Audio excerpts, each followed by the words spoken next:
Welcome to the Caesarea Maritima International Conference. The Edmund Rothschild Foundation in Israel has a long legacy of promoting both higher education and academic excellence while developing Caesarea through the Caesarea Development Corporations. In this conference, we're proud to showcase groundbreaking research of Caesarea Maritima using cutting-edge technologies. I'm happy to invite the researchers, BA and MA students, PhD scholars, and postdocs chosen by our outstanding partners at NYU, Tel Aviv University, and the Israel Antiquities Authority, all exploring the findings from the Caesarea excavations to present to you the beauty of Caesarea. The magnificent port city of Caesarea Maritima was founded by King Herod the Great and effectively functioned as the naval gateway to his kingdom. The building project started in 22 BCE, and the city was inaugurated with large-scale celebrations in the spring of the year 10 or 9 BCE. Those who came to the harbour of Sebastus were greeted by an enormous artificial platform that exhibited an impressive set of vaults on its western front. Upon the platform there was a magnificent temple dedicated to the Emperor Augustus and the goddess Roma. Within the boundaries of the new walled city, Herod set up a theatre, a circus for chariots racing, and a lavish palace by the sea. נושא המחקר שלהם חומרי המליטה והטיחים במפעלי הבנייה הקדומים של המלך הורדוס וקיסריה כמקרה מבחן עיקרי. ערכנו סקרים ודגמנו במספר מכלולים פה באתר. את הדגימות לקחנו למעבדה בהר חוצבים, רשות העתיקות, והשתמשנו במספר שיטות מדעיות בשביל להכיר את המאפיינים של החומרים העתיקים, והתוצאות מאוד מעניינות, הן מבחינת ההידראוליות, היכולת של החומר להתנגד ולעמוד במקום לח, במקום של מים, וגם מבחינת אותו בטון רומי, למעשה יש לנו פה מעין אופוס צמנטי ומקומי. Over the years, important public buildings were added, such as the famous aqueduct.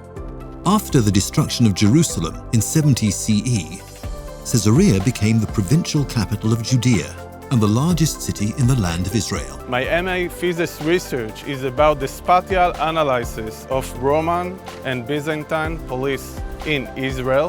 My main research is a case study of the streets and installations of Caesarea Maritima. I'm using in my research high-edge technology using UAVs and photogrammetry softwares. Roman Caesarea was embellished with colonnaded streets, honorific monuments, entertainment facilities, and public bathhouses. Beautifully decorated palaces and mansions of the wealthy citizens were built on the seaside adjacent to the busy harbour. In the time of Emperor Hadrian, a new circus and an amphitheatre were added to the flourishing city, and they were among the largest public spectacle structures in the entire empire. המחקר שלי עוסק בקיר הסקנפרנס בתיאטרון בקיסריה. החלק הראשון שלו הוא פרסום של פריטים אדריכליים שלא פורסמו עדיין מהחפירות של המשלחת האיטלקית בשנות ה-60 בתיאטרון, והחלק השני הוא ניסיון שחזור של הקיר בשתי תקופות עיקריות, בתקופה ההרודיאנית ובתקופה האימפריאלית.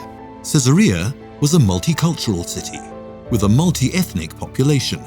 My research topic is Caesarea's trade network during the late Roman and Byzantine periods, as evidence by the ceramic assemblage from the western facade of the temple platform.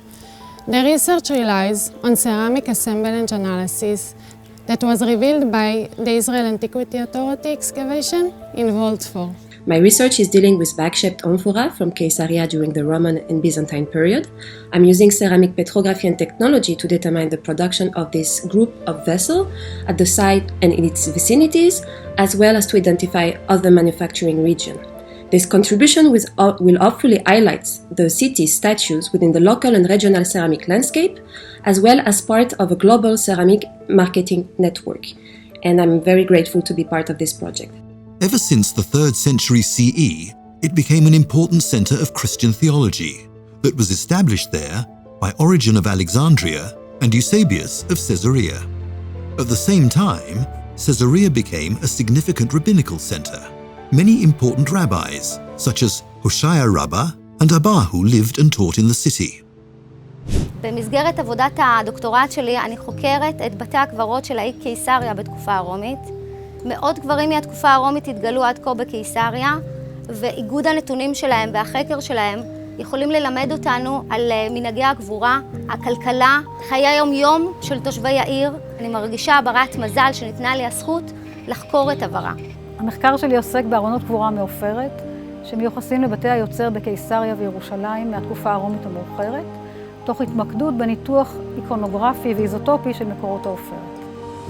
During the first half of the 7th century, Caesarea was conquered twice, by the Sasanian army in 614 CE and by the Muslim army in 640 or 641 CE.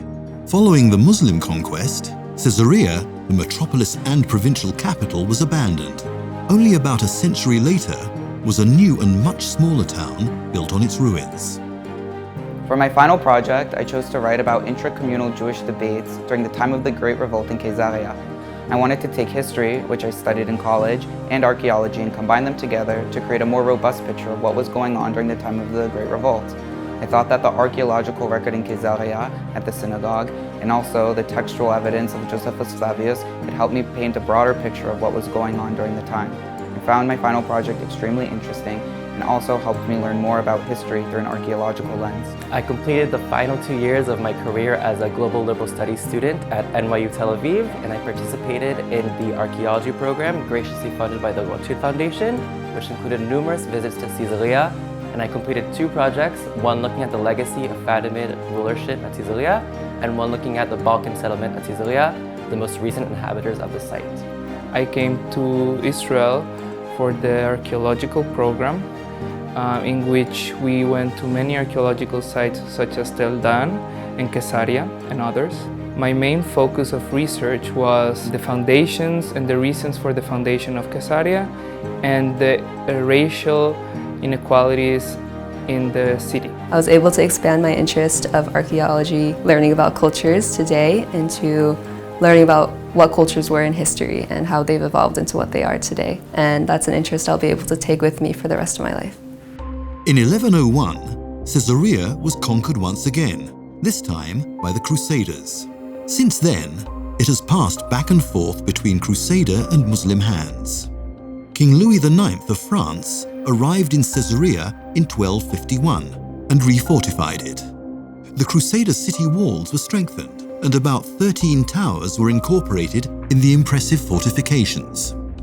Crusader Caesarea was conquered by the Mameluke Sultan Baybars in 1265, who left it destroyed for some 700 years. A new settlement was re-established in Caesarea only in the late 19th century, when the Ottoman authorities settled refugees from Bosnia on the ruins of the city.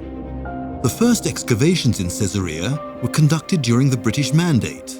During the 20th century, a number of institutions from Israel and abroad worked to expose the ancient remains, including the Hebrew University, the University of Haifa, and the universities of Milan, Maryland, and Pennsylvania. In the 1990s, a large excavation project was carried out in Caesarea. The project was funded by the State of Israel and the Edmond de Rothschild Foundation, and was carried out by the Israel Antiquities Authority, together with the universities of Haifa and Maryland. Over the course of the project, a major quarter of the city, situated between the theatre, the temple platform and the sea, was uncovered. In recent years, Caesarea has enjoyed an increase in archaeological excavations and research. The project that was funded by the Caesarea Development Corporation, handled by the Israel Antiquities Authority for 7 consecutive years, revealed the impressive western facade of the temple platform, parts of the harbor's quays, and its large warehouses, as well as many other remains and finds from all periods, dating as early as the time of King Herod up until the ruins of the 19th century Bosnian village. We at the Edmond de Rothschild Foundation want to thank our partners for bringing this grand visionary project to life. We thank our friends at Tel Aviv University, NYU and NYU Tel Aviv, and the Israeli Antiquities Authority. And of course, we thank our business arm, the Caesarea Development Corporation. I would like to congratulate all of the outstanding researchers who were part of this unique adventure. We're all proud to be part of Caesarea's past, present, and future. I invite you to come and visit us in Caesarea and enjoy its magical atmosphere. We hope that the momentum of research will continue and that we'll be able to continue to shed new light and contribute to the study of Caesarea's history, from its founding to the present day.